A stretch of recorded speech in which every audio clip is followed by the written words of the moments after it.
again with Sandie Mourão. Oh, very nicely said. Thank you. Yeah, that's super. We know Sandie. She is a researcher at the University of Lisbon, and we know you from the book Fractures and Disruptions. And we're founding the book conference in 2016. Yeah, so that's a very nice topic. Thank you. Thank you very much. Okay, so yes, thank you for that. There we go. Okay. So learning, I'm just going to be reading because I'm very worried about time, and so I'll read calmly and hopefully it'll be okay. So learning a new language is often associated with migration narratives, and in picture books, the visual and the verbal text interanimate to depict a character's trials and tribulations in adapting to a new language and its culture. Hadaway and Young analysed 21 picture books with language learning or acquisition as central themes, and they concluded that most of their corpus perpetuated, where am I? Lost myself. Perpetuated unrealistic expectations. That's right, it's on the screen. That is the simplistic nature of language acquisition, the duration of the process, and the adaptation process itself. Nicola Daly has analysed 5 picture books which she influenced, supported an awareness of linguistic experiences, including learning a new language. She concluded that more research is needed, here we go, to understand how empathy is engendered through specific aspects of text and illustration, and that prompted me to do this talk. So I'm rising to her challenge. I'm going to present an analysis of 2 picture books.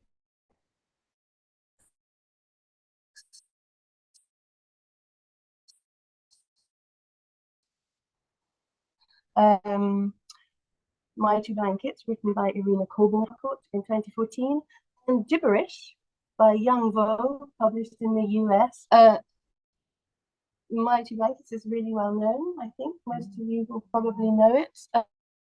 Gibberish, anybody?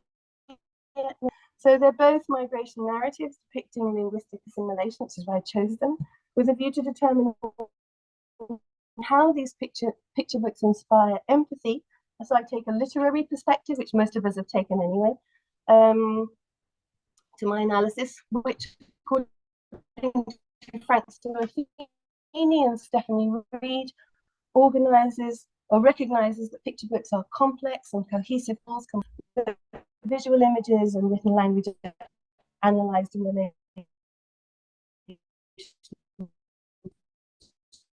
narrative structures and story elements, and that the relationship between images, written text, and design is across the board. I'll present my interpretation of the intermodal connections between the pictures, the words, and the design, of encountering new sounds, and map how empathy is nurtured in the reader as a result of the visual flow across the organic entity that is the picture book. Just want to acknowledge that was actually on the last slide, on the wrong slide. There we go, the bottom. I just want to acknowledge that Margarida Morgado, Nicola Day, My Two Blankets, but anyone who's done anything with gibberish. So that's kind of nice. So I'll start with My Two Blankets. Irina Kobold is a multilingual Austrian immigrant to Australia, and Freya Blackwood is an award-winning Australian illustrator. My Two Blankets is the story of a young girl called Cartwheel who leaves a war-torn country for somewhere safe. But the new place is so foreign to her that she no longer feels herself. Cartwheel seeks comfort in a metaphorical blanket of her own words and sounds. And when a young girl shows her friendship and begins to teach her new words, Cartwheel begins to create a new blanket from these words and the sounds that she learns. So My Two Blankets was awarded the Children's Book Council of Australia Book of the Year Award in 2015, and it's based on an observation of Kobold's daughter with a Sudanese child, and is told in the first person, bringing intimacy to the reading experience. It's Kobold's first picture book. Freya Blackwood uses a mixture of pencil, sketches, scanning techniques, and watercolor or oil paint for her illustrations. And in this picture book, Kirkus reviews suggest that the watercolor and oil images complement, expand, and illuminate the words with magic and delight. Of course, the blanket metaphor is very strong, and it is the thread in this narrative. And it's how we see the growth in Cartwheel's language assimilation. But I'd just like to dig a little deeper. I don't know if I'm going much deeper than anyone else has gone, but I think I'm picking up some things that others have possibly not talked about, even if they might have thought about them. I'd like to analyze the flow across this picture book, not just looking at the blankets. So the waterfall is another modal metaphor. Most people have talked about this, and it's represented in the verbal text. It was like standing a waterfall of strange sounds. The waterfall was cold and it made me feel alone. And in the visuals, it's represented as a scroll of messy lines interspersed with angular arrowed shapes, which are all frightening, directed at Cartwheel and her aunt, this waterfall of sounds. And it's an example of what we might call a disquietening moment, which, as Jessica Whitehall defines, is an opening up that involves an invitation to readers to question and rethink what we understand to be true and ordinary, and for whom, and to generate knowledge from the resulting sights of struggle. So it's a discomforting moment for the reader. So the second modal metaphor is Blackwood's use of colour. She actually explains the new place is pale and cool and warm and saturated and painted in oil paints. So watercolour, because it is pale and it's washed out, so it represents this sadness and this despair. And oil paint is thick and lustrous, and it represents warmth and comfort. So not only is Blackwood using the medium to differentiate between the, so bluey green is at the opposite end of the colour wheel, orangey red. So the move from orangey red to bluey green is also part of the picture book texture. So the end papers represent the beginning of Cartwheel's story as orangey red and its ending in bluey green, a move from one world to another. But the colours can't be seen separately from the shapes and the forms that each inhabits. So the cool blues and greens are often in sharp and angular shapes, and the warm orangey reds are used in curved and rounded forms. So this emphasizes the reader's feeling of being either comfortable or angular origami silhouettes. The blanket, can you see it? Yeah, just about it. I'm sorry. It's very clear in the blanket that she begins to create, which grows to become soft and comfortable. Now, notice it become rounded. You see them now, I'll show you in a minute. Can become rounded and more lifelike, despite the blanket.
Like I've used.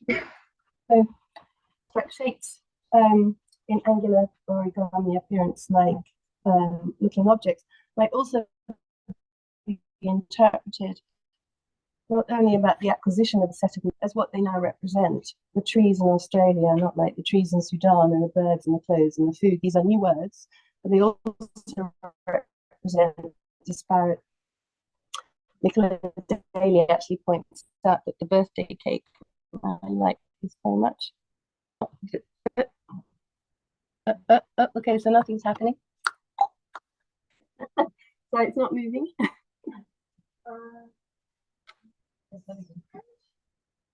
So I'll just, I think we need to escape and open up again. So it's just showing the first page.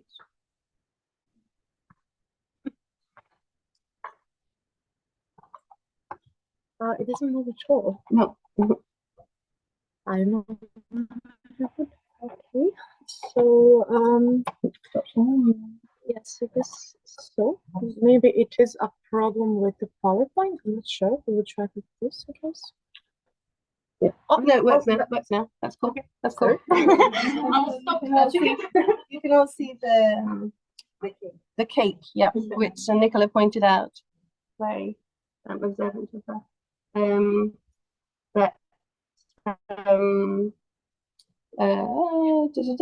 I? There we go.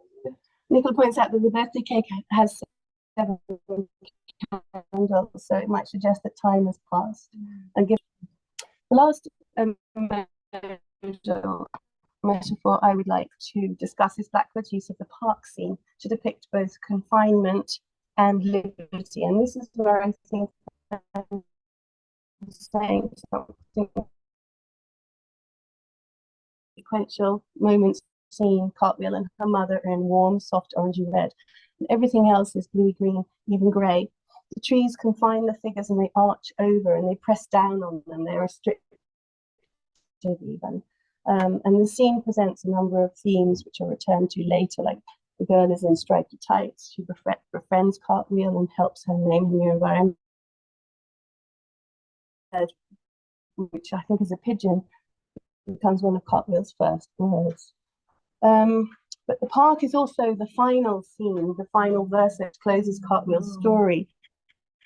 The same scene has been won over by the warm orangey red, which is scattered across the illustration. So the bunting happily fly, and they're now slim and vertical, and they're stretching upwards, and the kite suggests the freedom to fly, and even the 2 chimneys no longer pollute, but circular narrative is also closed, for it began with cartwheeling, and here in this final verso page, she's placed in the center foreground of this very happy scene doing a cartwheel that she's named after, and her new friend is going to have a go too in stripy orangey red tights, and the verbal text is carefully placed in the right hand. I will always be me. Very important one. Okay, so now on to gibberish. So this is a deeply personal tale about Dat, a small Vietnamese boy who arrives in a surreal grayscale world where buses fly, where his classmates resemble cartoon characters, and where language is rendered in an incomprehensible Wingdings-esque font. But as Dat adapts and makes a friend named Julie, his world slowly fills with colour and shifts to one which we will be much more familiar with. So gibberish was also awarded a prize, the International Literacy Association Award, at the beginning of this year in 2023, and it's based on Vo's own emigration experience from Vietnam to the US, and the Kirkus Reviews described it as depicting a viscerally uncomfortable experience. So Vo achieved his quite unique, I'm not sure I like it, but it's unique style by combining different artistic approaches. On the copyright page, it actually explains. Young Vo began his artwork for his picture book with pencil sketches, which grew into colour pencils and then watercolour. It became a big fun mess of mixed media, cleaned up digitally in Clip Studio Paint and Adobe Photoshop. So the first modal metaphor is the use of colour and style, very similar to the other picture book. And this begins with a slow move from colour. So that's home, is the island. And you can see the spread turning grey there as it moves over to the recto. And then across the title page, the copyright and dedication page is showing Dat's arrival in the US, and the change of color also brings a dramatic change in style of the illustration too. It sets the tone for unease and distress through the visuals. All that belongs to the gibberish world is in what they call rubber hose animation of the early 1930s and 40s, which is a kind of lumpy, unreal black and white character scene and characters and scenery which kind of surround that for the first part of the book, really. On opening 1, the cartoon bus, I think this is a funny picture, screams to a halt at the bus stop. It's probably very small, but Dat and his mum are in contemporary, full color, and they stand next to 2 cartoon figures. I'm not sure you can make it out where you're sitting, but Dat really is a human child in an alien environment, and this is what it feels like to be a newcomer. So in an interview, young Vogue justified placing Dat in an unfamiliar environment, saying, "I felt it was important to flip the perspective because it helps with empathy. It shows that the immigrant feels in a strange place and how the strangeness can go away." So an unknown narrator conveys the story to us. I'm reading from these 2, from this opening. First, Dat sailed on a boat, then flew on a plane, and today, Dat will be on a school bus. This is combined with direct speech. Here on opening 2, the visuals show Dat's ma giving him a hug before he enters the bus, and we read her encouraging words. "When people speak, it will sound like gibberish, Dat. Just listen and do the best you can," Ma said. So this alternation between narration and direct speech actually gives emphasis to the gibberish, because it too is speech and something that as readers, we are supposed to be able to read. So the verbal text reads, in gibberish, the bus driver said, gibberish, gibberish, gibberish, Dav. But we can't decipher it, neither can Dat. We're in his shoes, as confused as Dat is. What is the bus driver saying? We can actually decipher it, but I'm not going to decipher this for you. Dat does understand one thing, and that is that the bus driver has not got his name right, as does the teacher. When he gets to school, she says gibberish, gibberish, gibberish, Dan. So Dat does understand, oh, that's right. So color and shape also go hand in hand in this picture book. You may have noticed that Dat and his mum are in green circles. Just a minute. Here they're in green circles. You might not have noticed, but now you have on opening 2. Circles and the color green are used to depict positive emotions and familiar, comfortable places, and box-like shapes, which are here. 5 minutes, yeah, that's good. Okay. And the box-like shapes used to depict negative emotions of sadness, loneliness, and confusion. So here on opening 4, there are 2 forms of this representation. There's the grey band that you can see the boxes with Dat's head sort of in front of them, and then you've got the much more obvious total confusion and stress and feeling of anguish. In opening 7, Dat meets Julie, and the square box on the recto that actually becomes, can you see it there, actually becomes circular, and it suggests comfort as he begins to play with her. But it's not until Dat is actually on the bus home at the end of school that their friendship blossoms, and the green circle gets gradually bigger and more inclusive of the 2 characters, hinting at a comfortable intimacy despite Julie's garish facial features. There are 3 things to notice here: the way Julie slowly changes in color and form and becomes more like Dat, the transformation of gibberish here to a word, tree, on the recto, and the 2 visual representations of a tree, the tree that Julie knows on the left there and the tree that Dat knows, completely different, but of course it's the same word, but different experience forms. So very similar to what we experienced with my 2 blankets. This is actually a turning point for Dat. And it's shared in an exuberance. This is a lovely double spread, showing images, gibberish, and words. As readers, we can read them. Look, we can read boat, duck, book, frog, flower. Yes. Dat and Julie are in a shimmering circle. It's lovely too. In shared joy, friendship, but understanding, I'd like to say. It took a child to care for Dat to help him make the sense of this new language. And for the first time in that day, Dat actually hears someone say his name correctly. And we can see on the recto page, the whole page is green, even though it's square. And he's surprised and actually says, "Julie, you know my name." So the story, continues. The final opening really is jubilant. The verbal text is on the verso, so of course we read it first. It repeats how the story began. Dat sailed on a boat.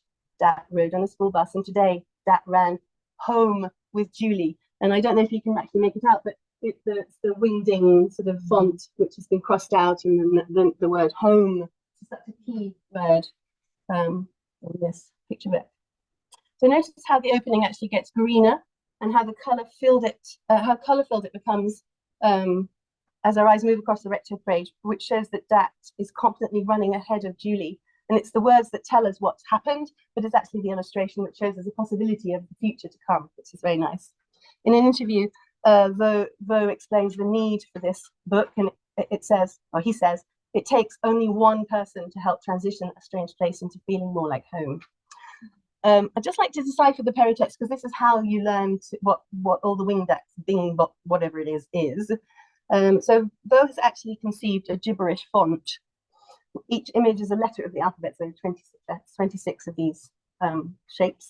There's no logic to the symbols. He's deliberately made them random, bizarre, so they really are complete nonsense. Okay. The thing about this picture book is that unless you actually engage in the process of decoding it yourself, there is much that you will not understand. So this involves toing and froing between the end papers, front cover here, some of the pages in the middle, finding the patterns, and decoding. Sorry? Yes, I suppose so. Yeah, and it actually begins on the front cover here. If you look carefully, you can see that gibberish. Dat is looking out at us, reading a book. It's a mise en scene scene, really, because he's reading the book that we are reading, but of course he can't understand it. So we have the title that we can read, but the title in his book, and you can see that the colours match each letter. So in fact, because I have gone through the whole process, it actually says best book ever and by Young. And then if you look at the back cover of the picture book, and this is the dust jacket version, it illustrates a class of cartoon characters. And if we work out their names, which of course I've done for you, we can actually see that Young Vo, is one of these ghoulish characters. So he's now part of the class as another newcomer. You, the reader, is what's looking at a class of children. So this is really magical. And it's actually a reversal of opening 5. So these creatures here are these creatures here. Yeah. So he's flipped it for us. And so you've got the beginning and the middle. You've got the beginning and the end of the visual narrative there. And in fact, if we keep going, if you take the dust jacket off, this is the back cover of the actual book. And so it nicely says, a new friend is only a name away, which of course we've discovered the names. And then there's a little bit here which actually says hello. So it really is packaged very, very nicely. I'm almost done, I promise.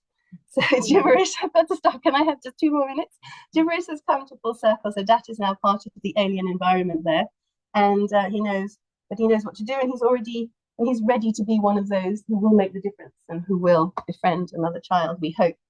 So both these picture books use modal metaphors skillfully to enable the reader to understand and share the feelings of their main characters with regard to encountering a new language. But I think that our feeling of empathy is different.